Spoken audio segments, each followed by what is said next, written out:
Hello అండి. ఒక మంచి విక్రమ బేతాళ కథను చెప్పుకుందాం. ఒకప్పుడు వైశాలి నగరంలో ధర్మనందనుడు అనే ఒక గొప్ప యోగి ఉండేవాడు. అతడు కొంతకాలం వరకు ఎన్నో ఊర్లు తిరిగి జనం వద్ద నుంచి దానం రూపంలో ఎంతో డబ్బును పోగు చేశాడు.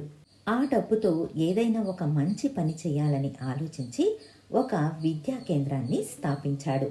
ఆ విద్యా కేంద్రంలోని గురువులు విద్యార్థులకు వేద శాస్త్రాలతో పాటు అంతే ప్రముఖంగా సత్ప్రవర్తనను కూడా నేర్పించేవారు. అందువల్ల ధర్మనందనుడు స్థాపించిన విద్యా కేంద్రం అతి వేగంగా ప్రసిద్ధికెక్కింది.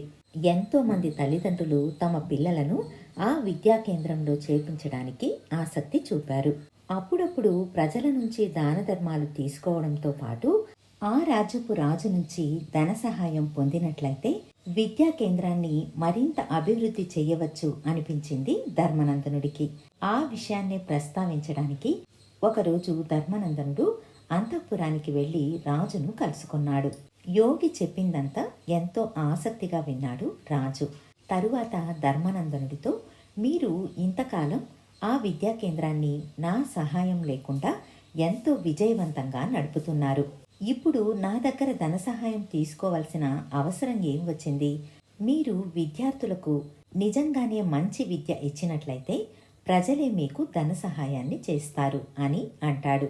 ఇది విన్న ధర్మనందనుడు రాజుకు ధన సహాయం చేయడం ఇష్టం లేదని తెలిసి అక్కడి నుంచి వెళ్ళిపోతాడు. అయితే విద్యా కేంద్రాన్ని అభివృద్ధి చెయ్యాలి అన్న అతని ఉద్దేశం మాత్రం మారలేదు. అతడు ఎన్నో చోట్ల తిరిగి ప్రజలను చందాలు అడుగుతాడు. కానీ ముందులాగా ఎవరూ అతడికి ధారాళంగా ధన సహాయం చేయలేదు. ఇలా అయితే తనకు విద్యా కేంద్రాన్ని అనుకున్నట్టుగా నడపడం సాధ్యపడదని గ్రహించి విద్యా కేంద్రాన్ని మూసివేయాలని అనుకుంటాడు.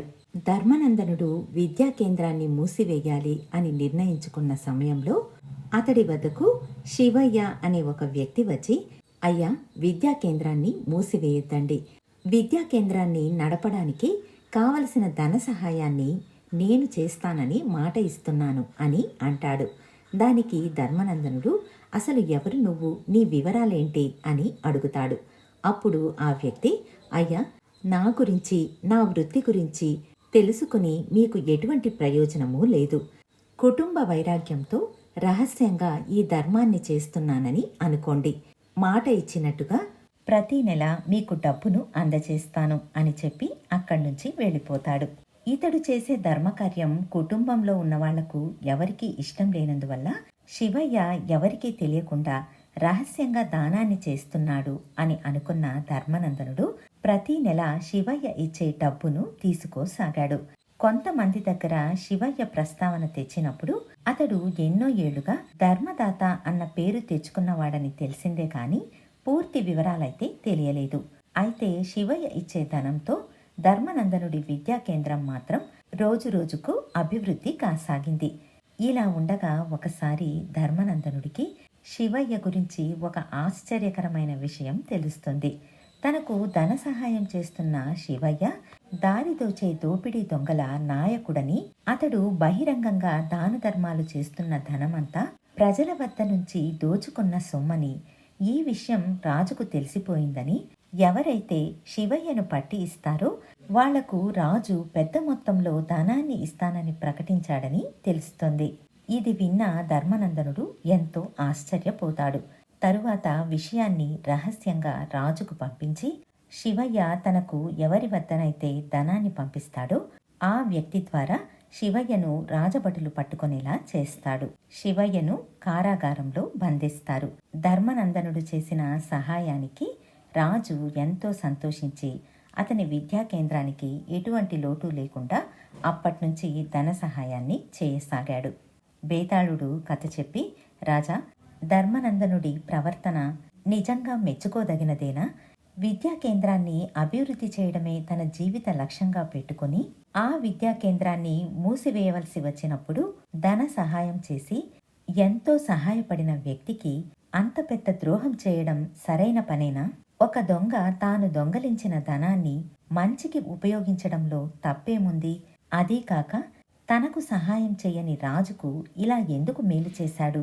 ఈ సందేహాలకు సమాధానం తెలిసి చెప్పకపోతే నీ తల 1000 ముక్కలవుతుంది అంటాడు.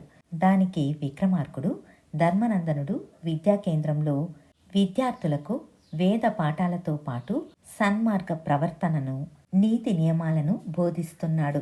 అలా ఒక ధ్యేయంతో తన విద్యా కేంద్రాన్ని నడుపుతున్న ధర్మనందనుడు వాటికి విరుద్ధమైన వాటితో ఏకీభవిస్తే అది తప్పవుతుంది.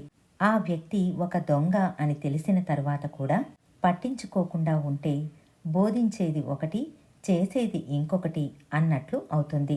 అందువల్లే ధర్మనందనుడి ప్రవర్తనలో ఎటువంటి అన్యాయము లేదు, తప్పు లేదు అని అంటాడు.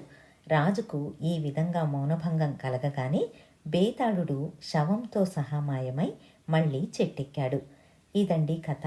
మళ్ళీ మరొక మంచి కథతో మీ ముందుంటాను. ధన్యవాదాలు.